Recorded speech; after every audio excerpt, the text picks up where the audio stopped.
I eventually took a plane back home after 6 years of exhausting 80-hour work weeks overseas, prepared to deliver the ultimate surprise to my mother.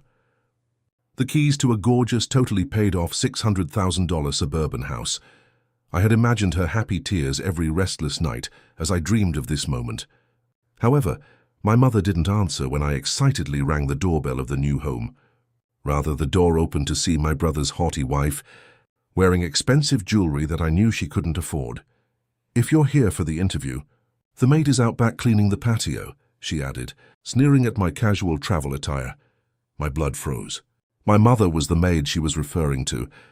They had reduced my mother to a servant and transformed my gift into their own palace. However, they overlooked a small detail. The deed was still in my possession. Charlotte Grace is my name. I'm 35 years old, and for the past 6 years working 80-hour work weeks abroad has defined my existence. For the sole aim of purchasing a house for my mother, a woman who sacrificed everything to raise my brother Ethan and me, I gave up holidays, relationships, and sleep. I paid it off in full when I eventually saved up enough to buy a stunning $600,000 suburban home.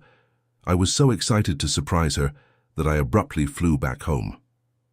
However, my dream was dashed as soon as the front door opened. Vanessa, my brother's wife, was standing there, wearing pricey designer jewelry. "If you're here for the interview, the maid is out back cleaning the patio," she added, sneering at my casual travel attire before I could say anything. My blood became icy. With my heart pounding between my ribs, I shoved past her and entered the huge entryway. I saw my mom as I was making my way to the kitchen. She wasn't unwinding or appreciating the lovely house I got her. Rather, she was washing the hardwood floors on her hands and knees while wearing an old and ragged apron. In a flurry of defensive justifications, the truth emerged. Under the pretense of keeping Mom company while I was away, Vanessa and Ethan had moved into the house covertly. However, as soon as they unloaded, they occupied the enormous master bedroom, forced my mother into a small, stuffy guest room, and gradually made her into their personal, unpaid servant. I forced my hands to relax and swallowed the ferocious heat that was burning in my throat. I realized that a yelling match at that moment wouldn't solve the situation, because I was outnumbered and experiencing jet lag. I had to find out the precise depth of this rot. I pretended to be tired from travel, faked a tight smile, and insisted on spending the night as a guest. Pretending to have not observed the complete disrespect dynamic unfolding in front of me, I told them I just wanted to unwind and catch up. Ethan gave a sluggish, arrogant shrug, while Vanessa grinned, obviously confident in her ability to control me. The real tragedy, however, was revealed around the dinner table a few hours later. Vanessa nonchalantly snapped her fingers at my mother, telling her to get extra gravy from the kitchen, and I sat there in complete shock. Vanessa took a drink and loudly complained about the quality of the service in the home, publicly criticizing the seasoning as Mom hurried back, her hands shaking a little. Ethan didn't even take his eyes off his phone. He minimized the denigration of his own mother by simply nodding in agreement with his wife. Later, when everyone had gone upstairs, I sneaked down to the basement in search of a blanket. I discovered my mother's actual living circumstances at that point. The family photo albums, her favorite recliner, her souvenirs and all of her lovely, treasured personal possessions were crammed into a small, dark corner. The entitled couple handled my $600,000 present like a 5-star resort, while they were upstairs. The tension in the house was oppressive the following morning.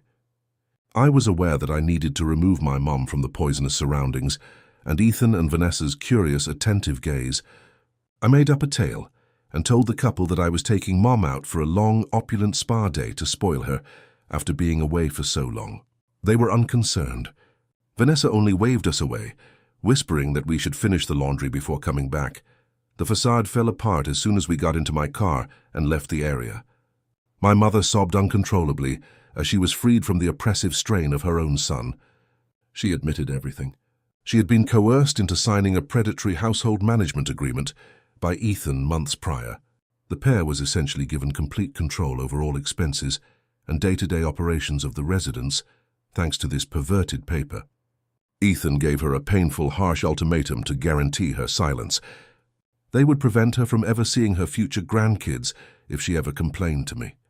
A chilly, analytical clarity descended upon my thoughts while my mother sobbed. As I consoled her, my survival instincts went into overdrive. I went out to make a crucial call as she slept at the spa. I called my real estate lawyer and demanded that the property files be verified right away. He validated my suspicions exactly. All utility accounts, titles, and the deed remained solely and totally in my name. Ethan's paper shield had no value at all. As I drove back to the house, a cold, brutal determination overcame me. I had a clear idea of what I needed to accomplish, and I had to act quickly. Fortunately, I was given the ideal window of opportunity by the cosmos. Vanessa had been boasting about a sumptuous multi-course anniversary dinner reservation at the most upscale restaurant in the city, which was overheard at breakfast. They would be absent for a minimum of 3 hours. My counterattack started as soon as their opulent vehicle backed out of the driveway that night. I wasted no time at all.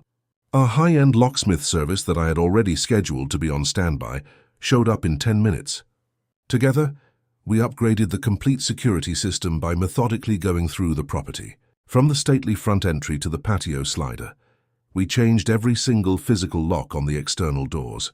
I reprogrammed the smart home system and garage door openers with brand new codes that were unique to me, fully erasing their digital memory. The physical removal of their presence followed. My mother and I went upstairs to the master bedroom while the locksmith worked.